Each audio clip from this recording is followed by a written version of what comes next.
Graça e paz, meu irmão, gratidão damos a Deus pela oportunidade de um novo dia meditar na palavra do Senhor. Hoje, dia 9 de fevereiro de 2025, a gente vai dar sequência nas nossas meditações no primeiro livro de Crônicas. Hoje é o capítulo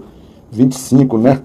E o versículo que a gente vai adotar como referência vai ser o versículo 6. Nele está escrito: todos estes estavam ao lado de seu pai para o canto na casa do Senhor, com saltérios e alaúdes e harpas para o ministério da casa de Deus, e ao lado do rei, Asaf, Jedutum e Emã. Nós temos aqui como sequência daquilo que nós já vimos no devocional de ontem, se você nos acompanhou, né? Quando nós, que eu falo nós, né? Na verdade é o rei Davi, ele separa sacerdotes para poder trabalhar nos turnos ali para ter, vamos dizer assim, os trabalhos na casa de Deus, né? Os trabalhos na casa de Deus diuturnamente. E aí, paralelo a isso, agora Davi se preocupa com a parte de canto, porque todos nós sabemos que Davi era um homem voltado para a guerra, mas na sua essência também voltado para adoração, louvores e música, tanto que ele aparece na história bíblica ali como um garoto à sua harpa que acalmava o espírito mal que atormentava o rei Saul. E aí foi a forma com que Deus trabalhou a vida desse nobre, vamos dizer o seguinte, nobre jovem, para que ele pudesse ter a oportunidade de se colocar dentro dos modos do rei, né? E ir aprendendo como se governava, como se decidia, como é que a corte se movimentava, de propósito, para que quando ele assumisse a posição que estava sendo preparada para ele por Deus, ele estivesse realmente com condições e com uma visão diferente, não como uma visão apenas de um pastor de ovelhas. Então, Davi aparece aí, e Davi transporta isso durante toda a sua vida e leva isso até na construção do templo e se lembra dessa, vamos dizer assim, disso que ele tem dentro dele, e ele então vai preparando não só do templo, como ele prepara agora toda a parte de trabalho, toda a parte de segurança. Então, inicialmente, quando você vai lá no capítulo, no versículo 1, ele diz assim: e Davi, juntamente com os capitães do exército, separou para o ministério os filhos de Asaf, de Emã e de Jedutum para profetizarem com harpas e com alaúdes e com saltérios. E este foi o número dos homens aptos para a obra do seu ministério. Então, a gente vai ver que Davi, junto ali com seus oficiais de guerra, né, demonstrando ali que Davi, vamos dizer assim, uma preocupação, uma capacidade, ou então, vamos dizer assim, um interesse em estar sempre muito antenado daquilo que seus oficiais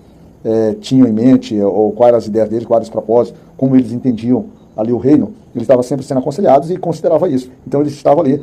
até porque eram esses homens que eram responsáveis por preparar a segurança não só do templo, mas do próprio reino, do próprio povo de Israel. E aí eles separam esses três homens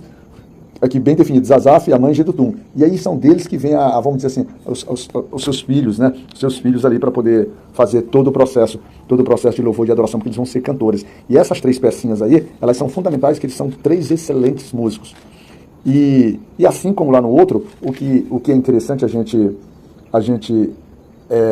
observar é que lá no versículo 8, quando a gente está tendo a formação, de como vai ser colocado, que vai sair um filho de uma desses núcleos, desses clãs familiares, né, e eles são compostos por 12 membros, porque eles vão ficar durante as 24 horas, dando um total de 288 músicos com qualidade. E no versículo 8, o que traz interessante é uma necessidade de transmissão daquilo, da experiência, dos valores, e vamos dizer assim, mas também ter o fôlego, a jovialidade daqueles que, vamos dizer assim, não digo que se fossem iniciantes, mas daqueles músicos,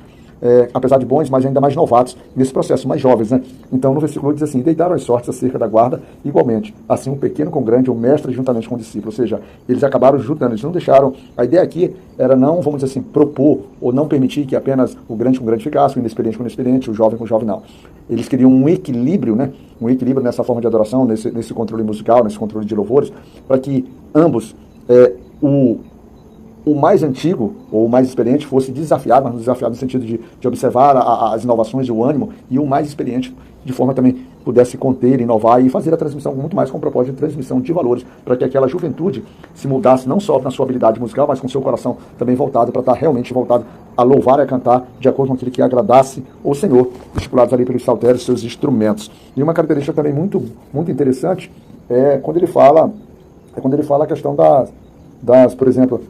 dos instrumentos, trazendo aqui a baila, hoje dentro das igrejas, que nós temos muito, é sobre essa questão de instrumento, que parece que os instrumentos acabaram suplantando as vozes dos cantores, ou seja, hoje parece que a gente não consegue mais louvar sem instrumentos. Os instrumentos aqui eram importantes, mas observa que o que mais era valorizado aqui era a voz do próprio cantor, a sua habilidade. É claro que fazer o uso do instrumento é bom, porque a adoração musical, ela estimula bastante, mas que precisa ter um controle, porque por vezes essa capacidade ou essa sonorização acaba, vamos dizer assim, estimulando o homem a ser muito mais movido por sons que,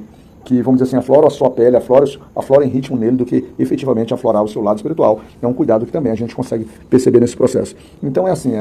Davi, mais uma vez aqui também dando sinais de como ele se preocupava para que, quando Salomão reinasse, tivesse templo, tivesse adoradores, tivesse pessoas realmente focadas, destinados, imbuídos, envolvidos, e tivesse uma compreensão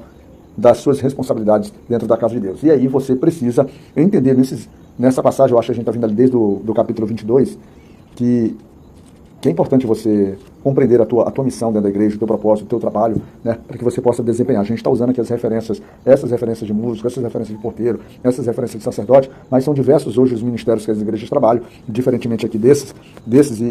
e as famílias que se multiplicam nas igrejas, elas não estão mais limitadas a uma família, como está aqui na família de Arão, né, na família de Arão, ou da tribo dos levitas propriamente dito. Hoje a gente tem o povo como um todo, com diversas habilidades, com diversos talentos, né, e que a gente precisa estar apto, pronto, com discernimento e com vontade de aplicar tudo isso na obra de Deus, tudo bem? Na graça de Deus Pai Todo-Poderoso, nesse domingo maravilhoso, que Deus possa te abençoar, te cuidar e despertar esse teu espírito, para que você possa oferecer louvores verdadeiros e que esses louvores possam, vamos dizer assim, representar aquilo que o próprio Deus Pai diz assim, que quando Cristo Jesus diz assim,